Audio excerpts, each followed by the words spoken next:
Welcome to Story Time, and happy Groundhog Day here in America. I'm not sure that there is really any connection between today being the 2nd of February, known as Groundhog Day, and my intention of sharing stories about the practice of ahimsa, the practice of love, right?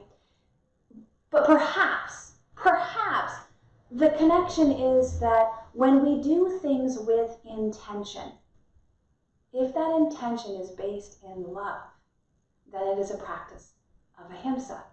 In other words, if we could extrapolate the groundhog's intention of poking its head out of its burrow as a check-in on, am I ready to resume my daily living out in the world? Or perhaps I need a little more time for introspection. The pratyahara practice, the fifth limb of Patanjali's 8-limbed path is pratyahara, the turning of our sensors inward. And it is a vital component of winter. And yet, all of these limbs are based on the yamas, the niyamas. The yamas being the ethical principles. The first principle of which is ahimsa, to do no harm. Mahatma Gandhi is quoted as having defined ahimsa as to not injure any creature by thought, word, or deed. Any living energy being, by the way that we think, the way that we speak, or the actions of our body. Now, thought is a way of understanding the mental energy, the mana maya kosha, in tangible form, thought.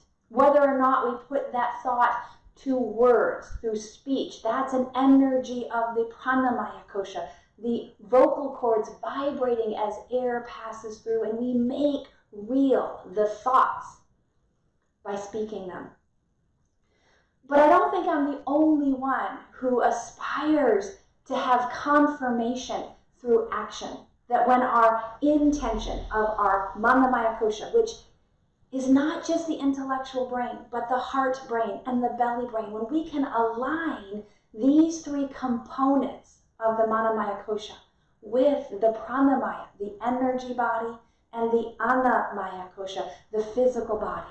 This is what's intended when we talk about the practice of ahimsa. To do love with our body, one could even say to do acts of love by way of touch, through our hands, through our feet, through our generosity of giving. Yes. But if that giving is done because we are required to, in other words, as a parent, I required my children to donate part of their, what do you call that when they get money for doing their chores? I can't remember the word right now. Anyway, part of that money that we gave the kids to learn about money management, we required them to donate. They could choose the cause and they could make the donation. Now, that was to teach them the empathy and the intention of generosity, of giving, as an act of love. Did they share in that compassion? I don't know at the time. That was why I was teaching by way of action. But really, love can be taught in so many ways. But when it is demonstrated in alignment, it penetrates through our conscious intellectual mind into the deeper recesses of our heart space and into our intuition, our belly space, so that when we feel that sense of, this is love, it's beyond attachment or aversion. It's beyond that realm of, is this real or not real? It just is, because ahimsa is pure, and love is the root of all that makes us vibrantly human. Now, when we can apply that love, we can find tangible ways through our thoughts, through our speech, and through our actions. This is what I call living yoga, right? Or my life's work. So yoga living is the practice of not just doing yoga on the mat, not just contorting my body and making postures, not even just meditating and working with prana energy. Yoga living is about taking these practices and using the body, the mind, and the breath as tools to deepen my understanding of the yamas, the niyamas, and all the other limbs, working across all 8 limbs in every action and non-action in my day-to-day living. So I'm fortunate, I'm blessed to have had a lot of experience with love. Does that make me an expert? I don't know. It depends on how you define an expert. If you want to define an expert as someone who does the task perfectly, that's not me. But nor is that my objective or my goal, my intention. My intention is to, yes, walk more intimately with this inspiration, prana, in alignment of truth, founded on ahimsa, the practice of love. But I know I'm going to screw up.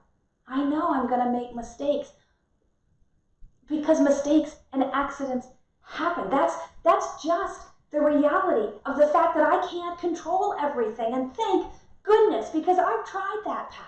I tried to control it all, and all it did was break me and create distance between me and those with whom I wanted to connect. So, what does that mean? It means that the practice of love and having a lot of experience, does that make me an expert? For me, expertise is about the dedication of beginning again every time I do fall off, and taking responsibility for when I inadvertently cause harm or do harm by way of not honoring the principle, the foundation principle of ahimsa. So whether it's avoiding harm or actively doing good, we have kind of a spectrum of what ahimsa looks like within the realm of our attention, within the realm of our strengths and abilities. We can all get better at living ahimsa by way of the practice. And that practice is the mindfulness, the intentionality of yoga living. Thanks so much for being here, for sharing these moments.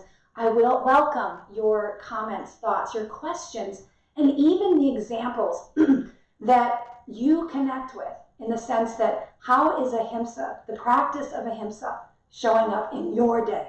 I got a frog in my throat. How is the practice of ahimsa showing up in how you're living your life? Is the failure to execute ahimsa causing you strife, guilt, or shame? Now, that's another whole conversation, but the practice of yoga is not about causing pain or suffering. It's the way out of suffering.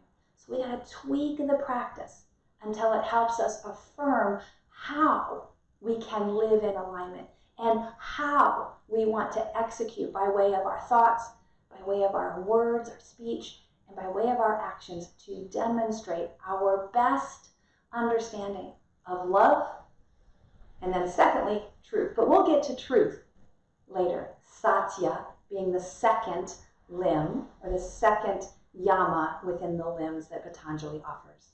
Again, thank you so much for sharing this time. May you breathe deeply, move freely, labor lovingly, and live vibrantly. May you be well. I'll see you again soon. Take care, and bye for now. Namaste.